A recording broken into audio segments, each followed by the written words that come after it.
राजा के सामने कहानी लाया हूँ, राजा, जूते और सुझाव पेटी। बहुत समय पहले एक राजा था और उसकी सबसे बड़ी उपलब्धि थी अपनी प्रजा को परेशान करना। कर, टैक्स, जुर्माना, नियम, प्रतिबंध, जो भी नया अत्याचार दुनिया में संभव था, राजा उसे पहले ही लागू कर चुका था। लेकिन एक दिन सुबह सुबह राजा की अंतरात्मा जाग गई। राजा ने सोचा, मैंने अपनी प्रजा पर बहुत अत्याचार किए हैं, अब समय आ गया है कि मैं उन्हें इतना परेशान कर दूं कि वे मेरे खिलाफ आवाज उठाने लगे। राजा ने तुरंत मंत्रियों की बैठक को बुलाया। फिर क्या था, एक मंत्री बोला, महाराज, गांव की सड़क बहुत चौड़ी है, लोगों को आने जाने में कोई परेशानी नहीं होती। राजा बोला, तो? मंत्री बोला, उसे और चौड़ा कर देते हैं। राजा खुशी से उछल पड़ा।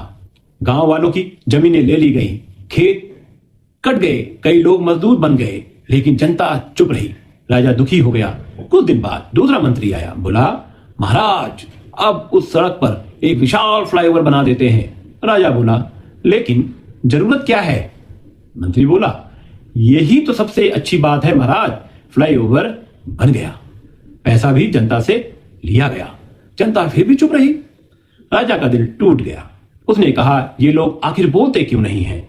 फिर आदेश आया, नीचे की सड़क बंद कर दी जाए, अब सबको पैदल फ्लाईओवर से जाना होगा।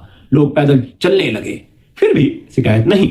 राजा ने सोचा, शायद ये लोग डरते हैं। उसने फ्लाईओवर के बीच में एक सुझाव पेटी रखवा दी। रोज पेटी खुलती, रोज खाली निकलती, राजा और उदास हो जाता। फिर एक दिन राजा ने अपना अंतिम अस्त्र चला दिया, फ्लाईओवर पर चुंगी नाका लगा दिया और आदेश दिया, जो भी यहां से गुजरे उसे 2 जूते मारकर आगे भेजा जाए। आदेश का पालन शुरू हो गया। लोग लाइन में लगते, अपनी बारी का इंतजार करते, 2 जूते खाते और काम पर निकल जाते। राजा हर शाम उम्मीद करता कि आज विद्रोह होगा, लेकिन कुछ नहीं हुआ। फिर एक दिन एक सिपाही दौड़ता हुआ आया, महाराज, पहली बार चिट्ठी आई है। राजा की आंखों में चमक आ गई। उसने सोचा, आखिरकार जनता जाग गई। पूरा दरबार बुलाया गया, चिट्ठी खोली गई, सिपाही पढ़ने लगा, महाराज, जब सड़क की जरूरत नहीं थी आपने सड़क चौड़ी की, हम चुप रहे। जब फ्लाईओवर की जरूरत नहीं थी आपने फ्लाईओवर बनाया, हम चुप रहे। उसका पैसा भी हमसे लिया, हम चुप रहे। फिर हमें पैदल चलाया, हम चुप रहे। फिर 2-2 जूते बांधने शुरू किए, तब भी हम चुप रहे। लेकिन एक विनम्र निवेदन है।